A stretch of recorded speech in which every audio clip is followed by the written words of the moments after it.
देश में जो माहौल चल रहा है, कई सालों से चल रहा है, जो एजेंसीज हैं उनको एक टूल की तरह, एक औजार की तरह, हथियार की तरह इस्तेमाल किया जा रहा है।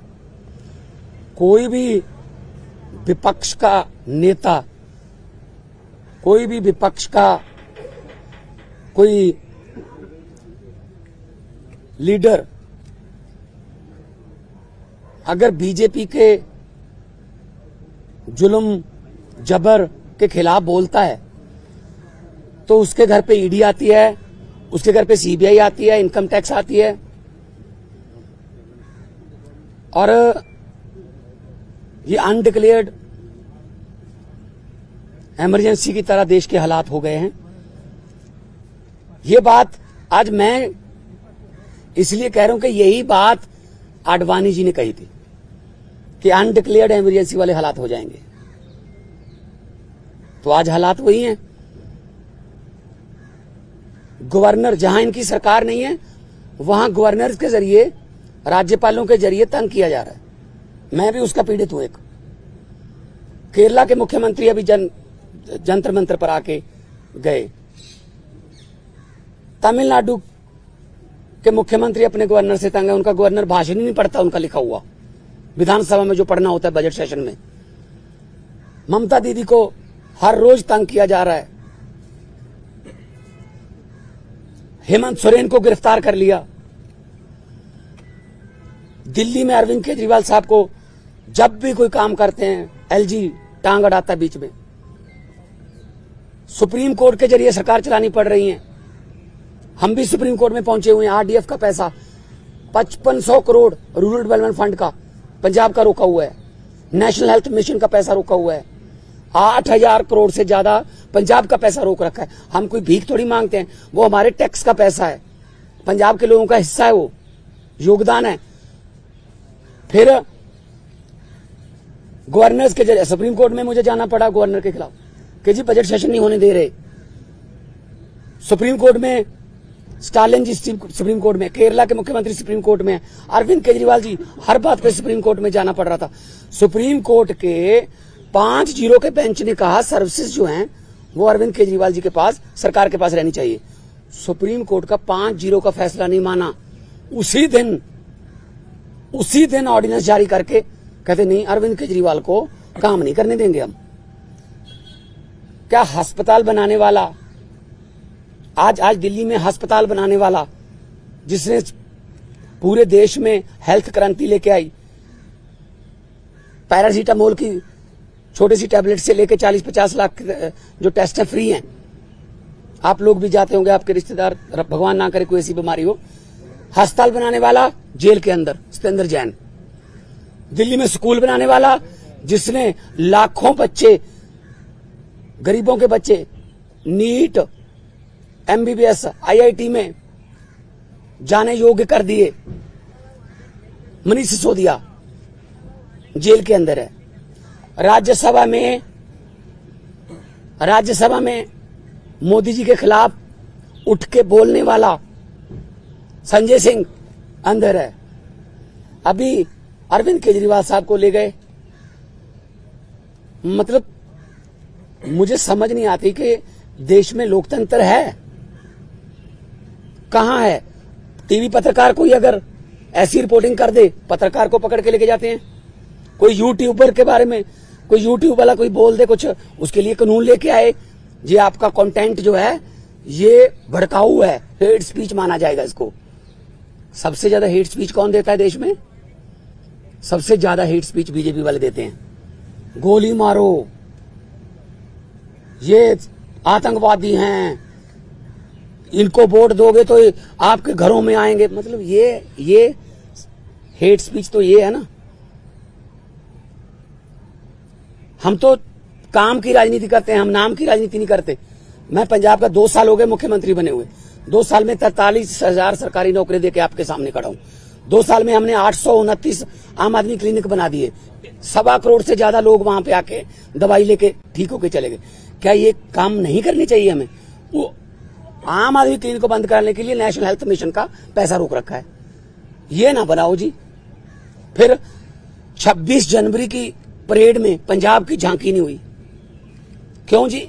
आजादी में 80% योगदान हमारे बुजुर्गों का, हमारे पुरखों ने कुर्बानियां दी। और 15 अगस्त और 26 जनवरी आप पंजाब के बिना मना लोगे? कैसे मना लोगे? How dare you are. किसने, वो होते कौन है शहीद भगत सिंह की झांकी को, जिसमें शहीद भगत सिंह, करतार सिंह सराभा, लाला लाजपत राय, मदन लाल ढींगरा, जलियांवाला बाग का कांड, जिसमें वो थे झांकी में, उनको रिजेक्ट करने वाले ये कौन होते हैं? ये भगत सिंह से बड़े हो गए, जिन्होंने देश लेके दिया, अब उन्हीं के खिलाफ कर रहे हैं। मुझे तो ये शक है, अगर इनका बस चले तो ये राष्ट्रीय गीत जन गण मन से पंजाब का नाम निकाल देंगे। अगर इनका बस चले तो इतनी नफरत करते हैं ये पंजाब को। और पंजाब वो है जो पूरे देश का पेट भी पालता है। 532 किलोमीटर हमारा बॉर्डर है पाकिस्तान के साथ। हमारे बेटे आज कारगिल से लेके पंजाब के लड़के खड़े हैं सीना तान के। कोई भी दुश्मन की तरफ से कोई गोली आती है, सबसे पहले पंजाबियों का सीना है। तो ये इतना हमें नफरत करते हैं। अब अरविंद केजरीवाल ने क्या किया? हम कहते रहे कि ये गिरफ्तार करेंगे, बहाना ढूंढ रहे हैं। मुझे ये बता दीजिए टाइमिंग क्या है? ये क्या चाहते हैं? विपक्ष का कोई भी नेता इस इलेक्शन में चुनाव प्रचार ना कर पाए, ये इलेक्शन छीनना चाहते हैं। 3 दिन पहले रशिया में क्या हुआ? 88% वोट पुतिन। 2030 तक, आगे 40 तक भी जाएगा। और वो 12% है, वो खराब हुई वोट है, उनके खिलाफ नहीं वोट डाल सकता कोई। तो ये भी तो पुतिन के रास्ते पर ही चल रहे हैं। फिर ये डिक्टेटरशिप है। आप रात को 8 बजे आ जाओ घर, 9 बजे तक सर्च करते रहो, उसके बाद ले जाओ, फिर देखते हैं बाद में रिमांड मांगेंगे, ये करेंगे वो करेंगे। अरे एक देशभक्त बंदा है वो। अगर पैसे कमाने होते, IRS ऑफिसर है Arvind Kejriwal, commissioner income tax का, उनकी पत्नी भी IRS commissioner Indian revenue service में। पैसे कमाने होते तो अपनी अच्छी भली नौकरी क्यों छोड़ते? तो इनको यही लगता रहता है कि हमारी तरह सारे ही, देखो साधु को सभी लोग साधु लगते हैं, चोर को सब चोर लगते हैं। इनके इलेक्ट्रिक बॉन्ड का क्या हुआ? 8,000 करोड़ के आसपास जब इलेक्ट्रिक बॉन्ड निकले हैं, कहते वो तो चंदा है। अच्छा, अगर कोई अच्छे काम करे कहते नहीं तेरा धंधा है। अभी मैं परिवार से मिलके आया हूं, बेटा और बेटी हैं, आगे के एग्जाम देने हैं उन्होंने, किसी मिलने जाना है, कोई किताबें इस सिलेबस की, उनको बाहर नहीं निकलने दे रहे। रिश्तेदारों के फोन आ रहे हैं, ये पुलिस से परमिशन लेनी पड़ रही है कि सर प्लीज इनको भेज दो अंदर। नहीं जी, 2 बंदों को ही भेजेंगे, ये 4 हैं। हद है। बच्चों का क्या कसूर है जी? उनकी पत्नी का क्या कसूर है जी? तो ये सब कोई इनका किसी, मुझे ये बता दीजिए किसकी मानते हैं ये? सुप्रीम कोर्ट की मानते हैं? नहीं मानते। इलेक्शन कमीशन की मानते हैं? नहीं मानते। CBI की मानते हैं? नहीं मानते। नीति आयोग की मानते हैं? नहीं मानते। ये तो कमाल है। मतलब मैं ही मैं, हर जगह मैं ही मैं। सो ये बहुत ही निंदनीय है। आम आदमी पार्टी अब छोटी पार्टी नहीं है। 10 साल में राष्ट्रीय पार्टी बन गई। 10 साल में 2 राज्यों में हमारी सरकारें हैं।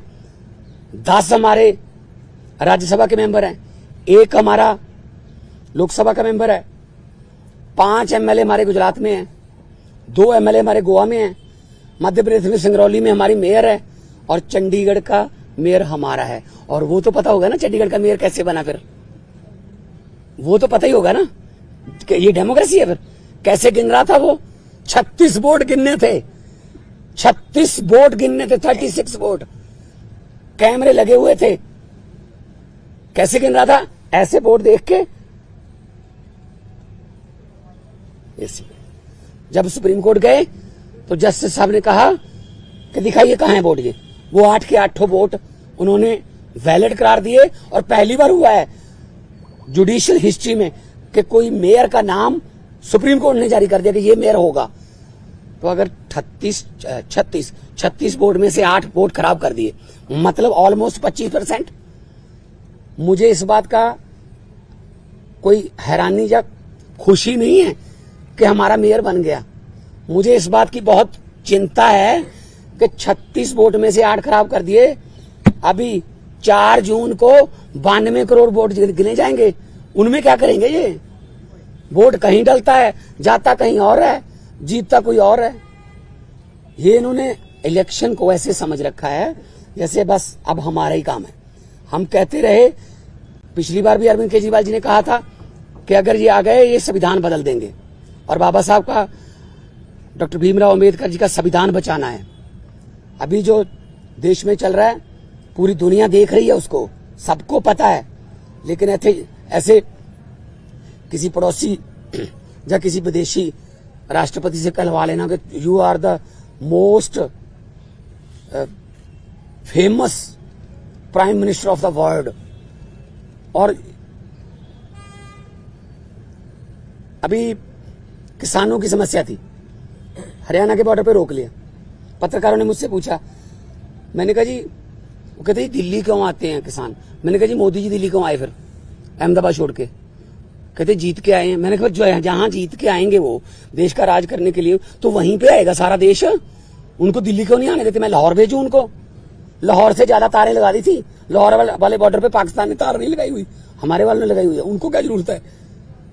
कहते अपनी तरफ लगा लो। तो ये किसानों की समस्या तो हल नहीं करते। टीवी पे ऐड आती है, पापा यूक्रेन और रशिया का युद्ध रुकवा दिया मोदी जी ने। अच्छा, आप उनके युद्ध रुकवा सकते हो, अपने किसानों से बात नहीं कर सकते 200 किलोमीटर? कमाल है, हद है यार। ये डेमोक्रेसी नहीं है। मैं आपके जरिए, आपके टीवी कैमरों के जरिए करोड़ों लोगों को ये कहना चाहता हूं, आम आदमी पार्टी जो है वो चट्टान की तरह अरविंद केजरीवाल जी के साथ खड़ी है। अरविंद केजरीवाल को तो गिरफ्तार कर लोगे, उसकी सोच को कैसे गिरफ्तार करोगे? अरविंद केजरीवाल एक व्यक्ति नहीं है, अरविंद केजरीवाल एक सोच है। हम चट्टान की तरह उनके साथ, मैं भी अपना काम छोड़ के आया उनके लिए। उन्होंने जब दिया न्योता पूरे देश को कि अच्छी राजनीति करने के लिए मुझे अच्छे बंदे चाहिए, तो मेरे जैसे लोग, अगर मैं आर्टिस्ट था, फेमस आर्टिस्ट था, मुझे क्या जरूरत थी? मुझे भी बीच बीच में गालियां देते रहते हैं, बीजेपी वाले गालियां देते रहे, कांग्रेस। मतलब असल में क्या है, इनको दुख इस बात का है कि आम घरों से बेटे बेटियां जीत कर हमारी कुर्सियों पर क्यों बैठ गए, ये पंगा है। साहब आप कह रहे हैं कि सीएम की पार्टी और सरकार का दिल्ली में क्या होगा? मुख्यमंत्री बदले जाएंगे, पार्टी का चीफ बदले जाएंगे या वही रहेंगे? नहीं, पार्टी के ऊपर बड़ा संकट है। और कोई संकट नहीं है। पार्टी देखो, हम वो पत्ते नहीं जो शाख से टूटकर गिर जाएंगे। आंधियों को कह दो अपनी औकात में रहें। सो पार्टी कुछ नहीं हुआ, पार्टी और मजबूत होकर निकलेगी। मैं आपको कह रहा हूं कि अरविंद केजरीवाल एक व्यक्ति नहीं, एक सोच है। इतने 10 सालों में देश में करोड़ों केजरीवाल पैदा हो चुके हैं, उनको कहां गिरफ्तार करोगे? कौन आगे बढ़ाएगा भाई? हम लोग सारे बढ़ाएंगे हम मिलके। साहब, बीजेपी की तरफ से कहा जा रहा है कि पंजाब में आम आदमी पार्टी टूट जाएगी, यूनिट अलग हो जाएगा, दिल्ली में सरकार गिर जाएगी, इस तरह के स्पेकुलेशंस को। देखो भाई साहब, जब इनको सोचना ही इन्होंने दिन रात यही है, किसकी सरकार गिरानी है, किसकी तोड़नी है, किसके एमएलए खरीदने हैं, अभी तक यही तो करते आए हैं। जहां पे जीतते नहीं वहां खरीद लेते हैं, जहां पे इलेक्शन से नहीं जीते वहां बाई इलेक्शन से जीत जाते हैं। 30 बंदों से इस्तीफा ले लो, फिर बाई इलेक्शन करवा लो, हाउस की संख्या कम करके सुबह 4 बजे गवर्नर को जगा लो कि ओथ करवा, एक बार ओथ करवा। ये तो ट्रंप ने मेरे ख्याल में सलाह नहीं पहले मांगी होगी, वरना ट्रंप को भी पिछली बार ये ओथ दिलवा लेते कि एक बार तो ओथ ले, बाकी बाद में अमित शाह जी को भेज देंगे, वहां ठीक कर लेंगे। देखो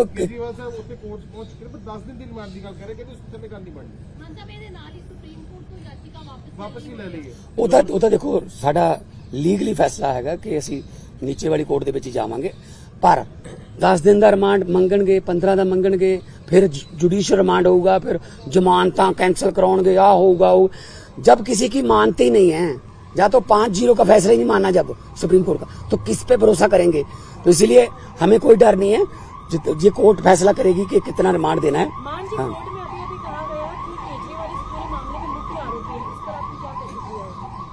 केजरीवाल क्या कहा? असल में बीजेपी को खत्म करने में मुख्य आरोपी वही है।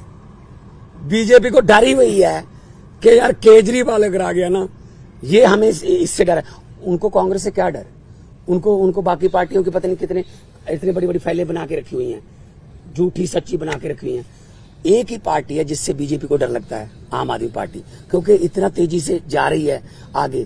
तो इनको लगता है यार ये जहां भी जाते हैं, तो अभी पंजाब में देख लेंगे। पंजाब में हमने कहा है 13 जीरो का, अभी दिल्ली में अच्छा जा रहा है, अब कुरुक्षेत्र में, गुजरात में, हम सब जगह पे जाएंगे।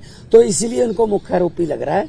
जो भी भारतीय जनता पार्टी के लिए खतरा है वो मुख्य आरोपी है। इंडिया अलायंस के बड़े लीडर्स आज इकट्ठा हो रहे हैं। इंडिया अलायंस के बड़े लीडर्स की मीटिंग है अरविंद केजरीवाल की गिरफ्तारी को लेके। अब वो चिंतित हैं कि पहले हेमंत सोरेन की गिरफ्तारी हुई, अब अरविंद केजरीवाल की हो रही है, तो इकट्ठा स्ट्रैटेजी बनाने की तैयारी में क्या?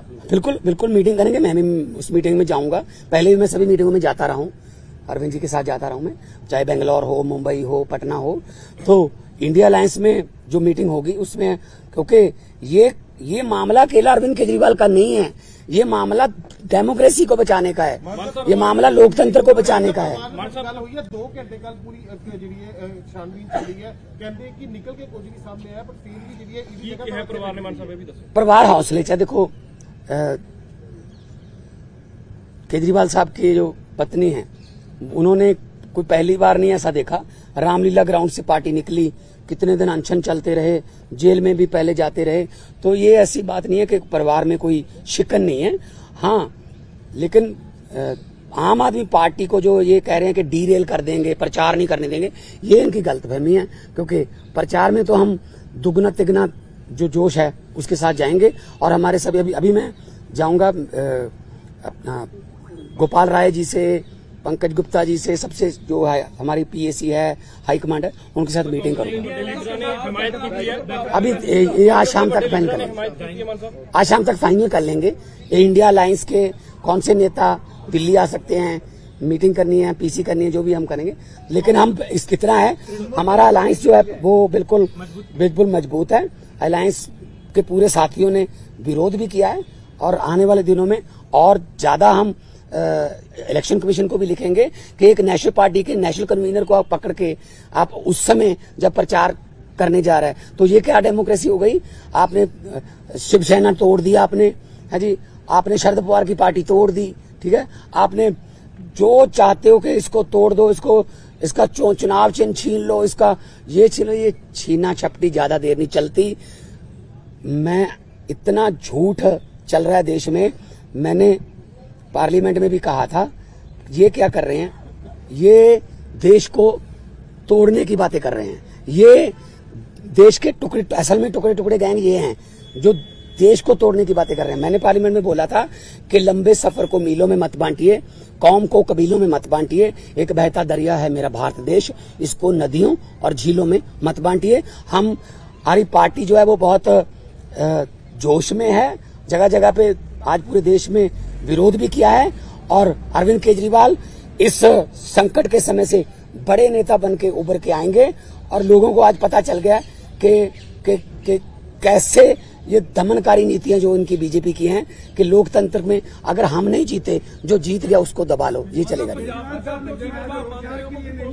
ऊपर में अब ज्यादा जिम्मेदारी आ गई, क्या लगता है कि आप उस भूमिका में होंगे, केजरीवाल जी वाली भूमिका में? नहीं, देखिए पता क्या है, मैं पहले भी जाता रहा हूँ, ऐसी कोई बात नहीं है, मेरे लिए कोई नई बात नहीं है। अरविंद जी मेरे पे बहुत, मेरे बड़े भाई हैं, वो बहुत यकीन करते हैं, और जाएंगे जहां भी हमें मौका मिलेगा। आने वाले दिनों में गुजरात भी जाऊंगा, कुरुक्षेत्र भी जाऊंगा, आने वाले दिनों में जहां मुझे पार्टी ने कहा मैं जाऊंगा। मैं पार्टी का वफादार सिपाही हूँ।